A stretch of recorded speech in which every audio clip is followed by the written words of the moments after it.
Hey, folks, welcome aboard. Hey, you know what? Hold on, I meant to be on that one. I hope you're having a great week. I was going to say, you know what? I'm looking forward to the weekend. It's it's been a good week, but it's been a trying week. It's been a little bit of a rough ride, so I'm looking forward to this. Parker, great to have you aboard. Glad you're here. Um, I'm going to tell you guys, if I were in your shoes and if I were looking through the whole list of live streams that we're doing here on Friday mornings, I would probably look at today's topic and go, meh, whatever. I get it. I really get it. But here's the problem. Networking is everything. It's everything. I'm gonna show you as we go through this and so forth. But I have this thing that I tell people.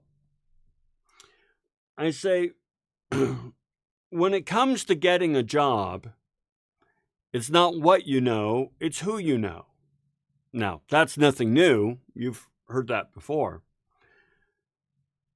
But my add-on is, when it comes to keeping your job, it's not who you know, it's what you know. So you need the skills, you need the experience, you need the industry acumen, you need the critical thinking skills, the problem-solving skills, the innovative skills to do your job. But to get that job, you really need to know people. So as I go through today, I'm going to make the case, and I'm going to tell you some stories just to show you that this isn't just academic theory. I'm an example of this, and many, many other people are example of this. Networking, relationships. Let's explore that a little bit. Now, before I do, I'm going to go ahead and throw something out there. We've got a few folks here right now. I am going to posit, I am going to speculate that, all right, we've got 4 people here right now. 3 out of 4 of you, you're probably working outside of school. That's kind of a reality these days. Think about the job that you have, or the most recent job that you had. I'm willing to bet that you have that job because a friend told you about it, or a family member told you about it, or a former coworker of yours told you about it. In other words, somebody told you about that job. So I'm just curious. Oh my gosh, scot-free to be. Just so you know, everyone, that's my mom. So, yeah, you know how they say your only fan is your mother? Well, apparently I've got 5 more fans than my mother. But it's great to see you. By the way, I keep meaning to call you. Yeah, let's air our family issues right here, right? So, Pamela, Pragya, great to see you. So I'm just curious. Think about the job that you have, or the most recent job you had, and I'm going to guess that somebody told you about it. Now, for many of you, okay, that's fine. It's just a little job and so forth. But this matters for your career positions. And like I say, I'm going to tell you some stories. We're going to do story time. Where's the button I'm looking for? There's the button I'm looking for. So first of all, why networking? Why network and relationship building? Well, let's read the slide, but then I'll tell you the stories. Networking opens doors to internships, job opportunities, and mentorships that aren't always advertised publicly. Knowing the right people can fast-track career success. Oh, let me tell you. Okay, I'm about to tell you something that should be a little depressing. The corporations don't want you to know. and should motivate you to network. Okay? Here's how it works. Because of all kinds of HR laws, rules, and regulations and so forth, when a company needs somebody, they need to open up a job requisition. And so if you go on out to just about any corporate website and look at their job recs and so forth, you look at their open jobs, or you look at LinkedIn and look at all the open jobs and so on and so forth, I've got news for you, and I'm not just making this up. They've already kind of decided who they're going to hire. And the person they're going to hire is somebody that the hiring manager in the department has already worked with and knows. Okay? They are not going to hire a complete stranger, no matter how good that stranger is, if they already know somebody who's in the pipeline who they know is either pretty darn good or can be trained and developed and things like that. So you might be like, well, then why are they doing the job rec? Why did they post the job? Because they're required to by legal mandate. So they go ahead and post the job rec, and they might look at the resumes and so forth. Maybe they might hold on to them for future reference and so forth, but they can at least report to the powers that be that they're hiring and so on and so forth, right? But at the end of the day, the person they want to hire, they probably already know. Well, now, how do they know this person? Because this person has networked.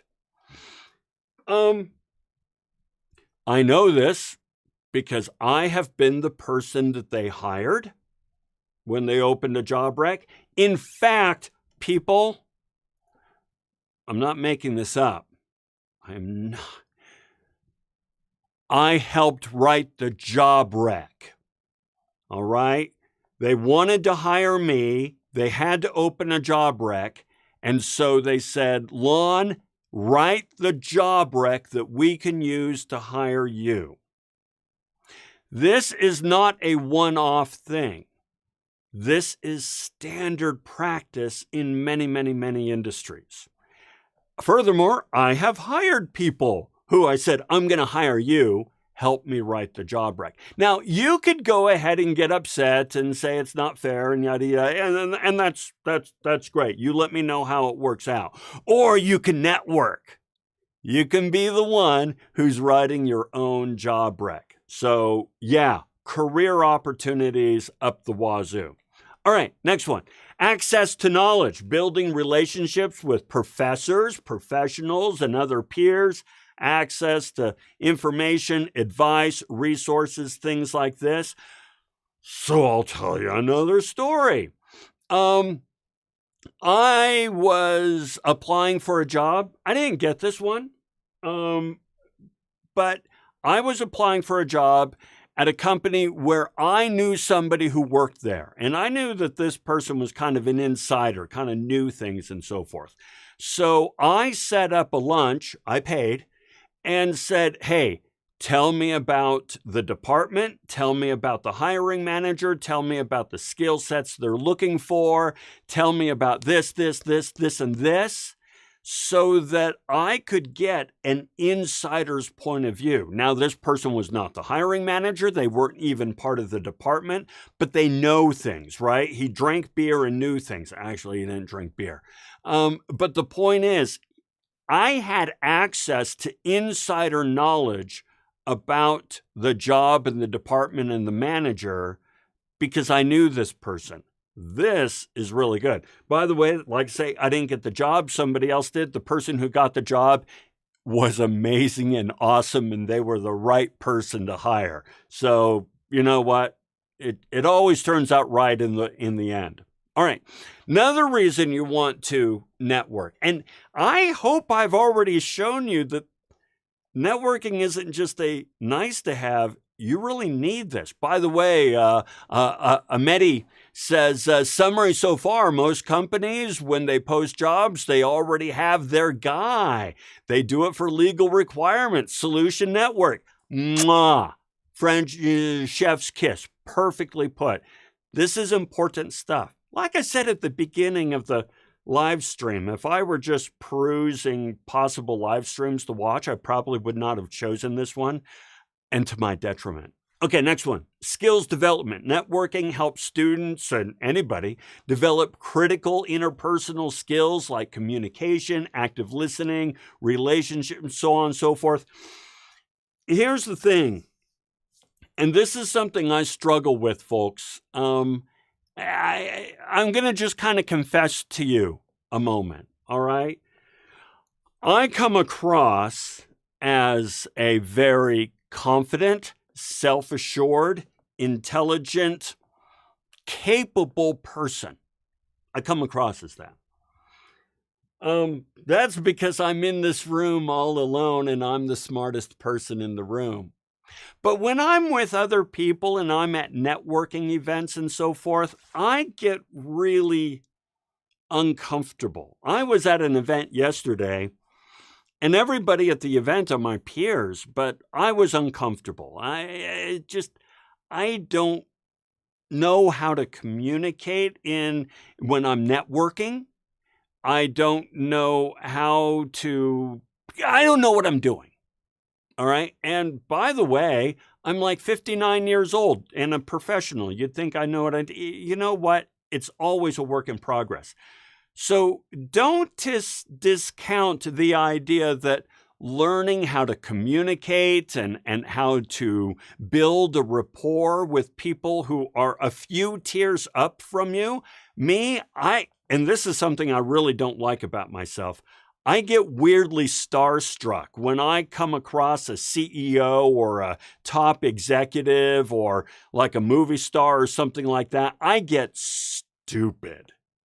And I don't like that. So networking allows you to interact with different tiers. The poem by Kipling, Rudyard Kipling, If. I'm paraphrasing the poem, but he says, if you can speak with kings and not lose common touch, or speak with commoners and not lose your virtue, or something like that. I forget. Google it.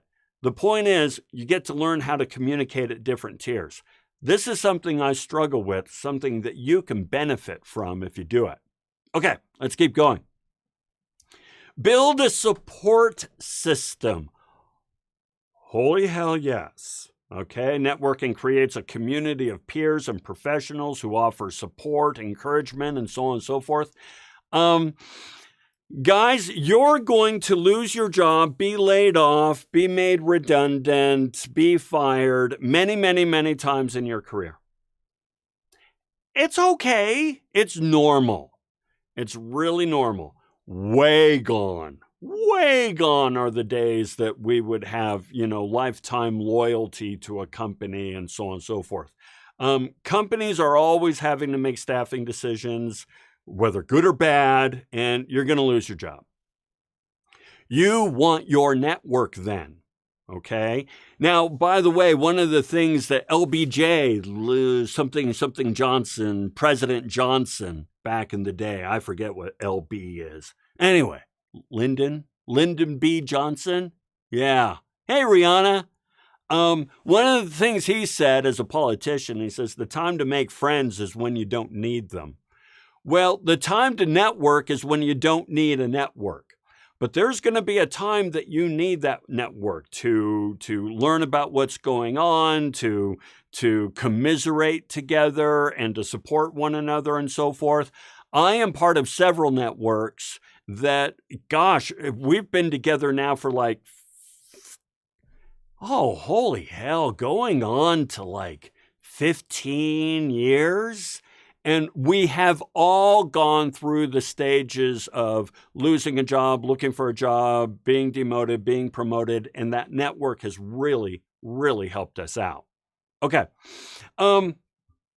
Long-term career growth, relationship built in college or anywhere else can help grow your long-term connections, offering opportunities for collaboration, partnerships, things like this. Real world example. So I'm working at Intel Corporation and Intel decides we're going to leave the state. Now you're welcome to come with us and they offered us lots and lots of beautiful, really nice packages to move to other states. But myself and my then boss, we kind of thought, no, we're going to stick around here. And Penny Bivens, by the way, if any of you are taking a class with Penny Bivens, she was my boss at Intel. So we together decided to start a business. And so we did. We started that business. So right away, network, partnership, right, as it says here, long-term connectings, offering opportunities for collaboration, partnership, and so forth. And our very first clients were all former Intel employees who had gone on to other companies, right? Hey, Anna. So we are reaching out to our network saying, hey, we formed this company. Are you interested in hiring us? And we did all right. We did all right for a good many years. And it all started because we were able to leverage our professional network. So, yeah, good stuff. Okay, so I hope I've made the case to you that this matters. This isn't just a nice to have. It's not just every once in a while it sort of comes in handy. No, it's an integral part of getting the jobs, right? So how do we do this? How do we do this? Let's talk about how we do this. All right. So right now, right, you're online right now with Anna, Rihanna, Ameti, and Pamela, and Pragya, and Parker, and, all kinds of folks. You should be networking with them, okay? Now is the time to network with your professors, with your classmates, and so on and so forth. Now, you may be tempted to say, you think about right now, you maybe you have a lecture class, and you look around the room in the lecture class, and you go, I just see a bunch of 21-year-old schmucks like me. Why? What's in it for me to network these folks? First of all, don't get in that mindset of what's in it for me, right? This is a mutually beneficial construct. But that is what we call relationship arrogance, which is, you don't look like you'd be a benefit in my network, or I don't know that I would be a benefit in your network, and so on and so forth, right? Okay. So yeah, you look around the room and you see a bunch of 21-year-old schmucks just like you. They're not always going to be 21-year-old schmucks, and neither are you. 10 to 15 years from now, all the people that you look around the room and see, they're going to be running the state. These are the future movers and shakers of the state, if not the country and world's economy. I kid you not. Okay? So this is why, okay, you take Harvard, Yale, so on and so forth, right? And everybody graduates from Harvard and Yale and they become uber rich. I watched this interview with Conan O'Brien, and he said, you know what? And he went to Harvard. And he said, I don't know that Harvard was any more difficult than any other university. It was pretty much the same as any other university from what I understand. So what's the benefit to Harvard, Yale, Princeton, and Brown, and all these others? The network. They all go off and start jobs together. There's a reason why Steve Jobs and what's his name at Microsoft, Bill Gates and so forth, they dropped out of college. They didn't drop out of college because they weren't smart. They dropped out of college because they saw opportunities and chased after them, and they connected up with people that they worked with at Harvard and Stanford, whichever one they, Jobs was Stanford, I think. Gates was Harvard, I think. And same with Mark Zuckerberg. They networked and started companies. So yeah, you want to be building your networks while you are in school. You can do this by joining clubs and organizations. This is always a great way to go. And Salt Lake Community College and any other university and college out there, for whomever is watching this is why they have clubs. All right. They want people to network. They don't have clubs because they want people to learn chess. They have clubs so that people will network and make connections and build lasting relationships while playing chess. Okay, so that's the whole point there. There are networking events. I will be forthright with you. This one is not my favorite. There's actual networking workshops and fairs and so on and so forth. These just feel mercenary to me. But now, let me be clear. I also shared with you that I feel uncomfortable in these places and I get weirdly stupid fanboy starstruck when I am talking with people in a higher tier than me.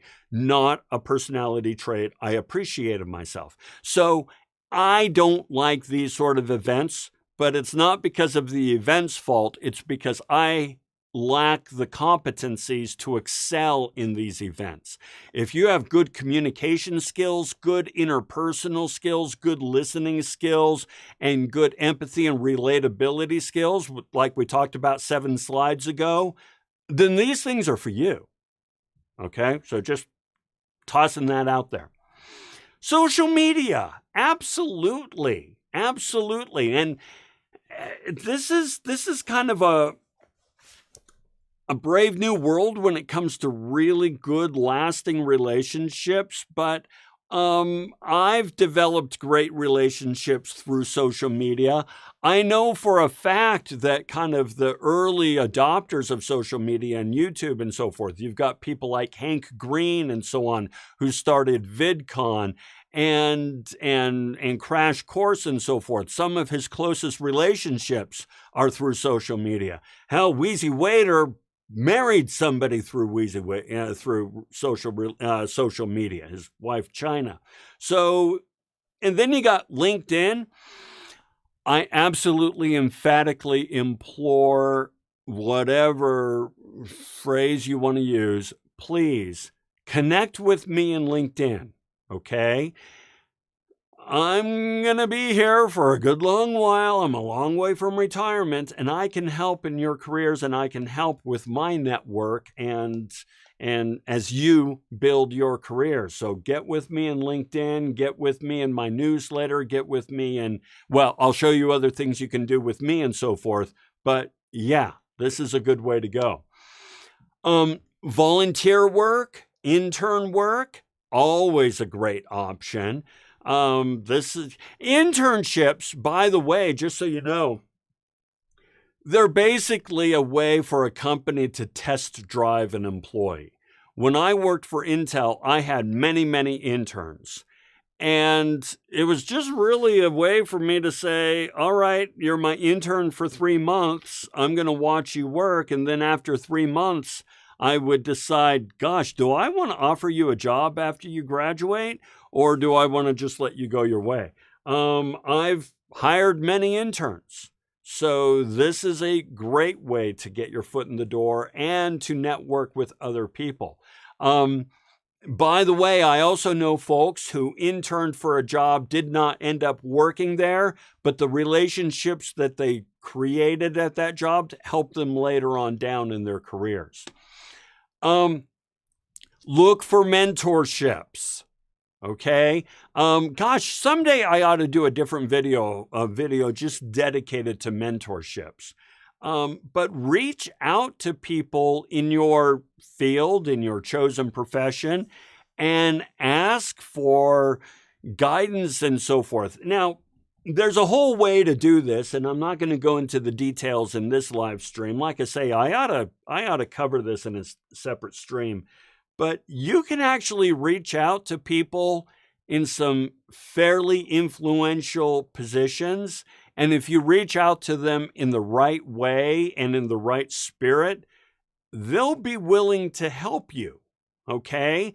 I I know this because I've done it, and people have helped me, and people have reached out to me, and I've helped them.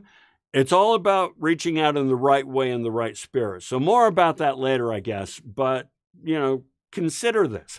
And if you're interested in knowing more, reach out to me, and I'll talk you through this. Okay. Follow up and stay in touch. Just stay in touch with people that you meet and that you engage with and so forth. I have one person who actually has given me a fair amount of work. He hires me as a writer every once in a while. And he gave me a fair amount of work, maybe 10 or 15 years, 10 years ago. Anyway, like once a year or so, he reaches out to me and says, hey, how are things going? What's going on with this, that, and the other, and so forth. He has a really, really good system in place for maintaining this connection. And it's just a way of him making sure that I know he's still around and I can reach out to him and he can reach out to me and things like that. Okay. Part of building these relationships, show genuine interest in the jobs, in the field, in the industry, and so forth. That's a given. And so here's our final call to action. Yeah, I want to make sure we're on time. That's why I just flew past the last couple slides. Join my Tuesday night work shifts. Every Tuesday night I have a work shift. You're free to join those and you can connect with other people and so forth and actually start to network and so forth. Join my Patreon. You can join for free. Sure, there are paid tiers, but you can join the Patreon for free and start to network with other people. Same thing goes for my newsletter and so forth. That's a good way to kind of get into a community. And I do lots of community events. I do live streams. This is a live stream, of course, but this one's open to everyone. I have live streams that are just for patrons and so forth. And I'm there as a resource. I'm there to help you with your careers. I'm there to help you with resumes, there to help you prepare for interviews, things like that. So connect up, all right? The stuff matters, all right? And so with that, I want to thank my patrons, all these folks who have really sent me the message that this stuff is helpful, and I deeply appreciate it. I'm pretty intrinsically, internally driven, but now and again, it's nice to be told that what I'm doing has value. So thanks to all my patrons for that. And folks, there you go. Once again, we kept it to 30 minutes. I want to respect your time and deliver as much value as I can in that short period of time, and I hope we've done that. As we sign off, I'm going to tell you just a really last quick story. I went to a retirement party yesterday. Retirement party of a gentleman who 20 years ago, I made the decision to transition from, from the corporate world to academia. I made the decision to transition from corporate to academia. And this guy gave me my very first job as an adjunct instructor. And since then, he helped build my career as an adjunct instructor at another institution. And then 10 years ago, he gave me a phone call and said, would you be interested in teaching at Salt Lake Community College? And I'm like, would I? And so I applied, and now I did have to apply to that one, but the fact that I had him put my resume on the top and talk to the hiring manager and say, you want to take a close look at this guy, he helped me do that. And yesterday he retired. So I have him to thank for a successful transition from the corporate world to academia. That's what a network can do. And I'm telling you, I'm eternally grateful. All right. So there you go. as always, I'm going to stick around for a few minutes if you have any comments or questions. Otherwise, have a fantabulous weekend, and hopefully we'll see you next week for our very last live stream in this series. So, yeah, looking forward. Have a good one, and we'll talk to you again soon. Thanks, Avery.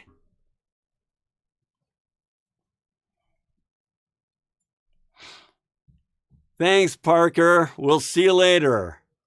I'm going to take a picture so I know who's there and so forth. Thanks, Jenny.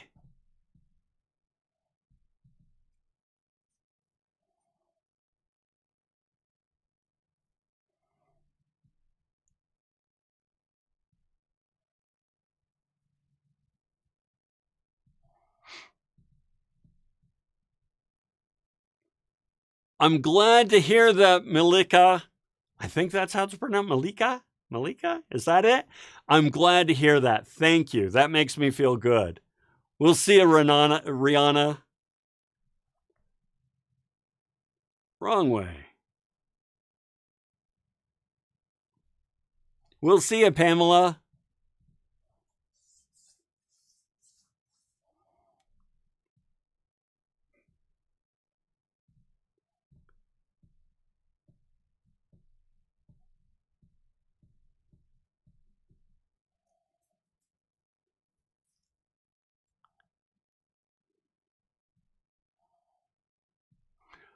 All right, well, I see folks dropping off and the comments slowing up, so I am going to go ahead and sign off, and we'll see you next time. Have a good one.